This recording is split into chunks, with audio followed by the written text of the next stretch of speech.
প্রাথমিক বিদ্যালয়ের পক্ষ থেকে, অভিভাবকদের পক্ষ থেকে কমিটি গাছ বিতরণ করছে আমাদের শিক্ষার্থীদের মধ্যে।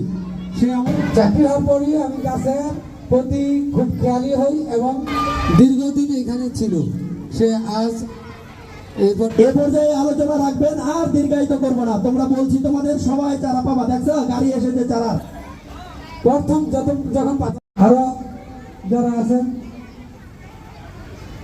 সরকারি প্রাথমিক বিদ্যালয়ের সম্মানিত প্রধান শিক্ষক, আজকে আমাদের যে সকলের অভিভাবক, আমাদের যে ছাত্রছাত্রীদের অভিভাবক, আজকে কথা শুনলাম, খুব ভালো লাগলো। তাদেরকে আমার করা হবে। এই জন্য তোমরা কিভাবে গাছগুলা লাগাবা সেগুলা জেনে নিবা। বাচ্চাদের আসলে আমি গাছ এই পর্যন্ত যে 1952 সালের ভাষা আন্দোলন, গণ অভ্যুত্থান, আপনারা যে চিল্লাচিল্লি করেন, আমাদের যারা মেহমান আসছে তারা কিন্তু জানতে হবে চারা গাছ কি, তোমরা বলবা উপকার করে।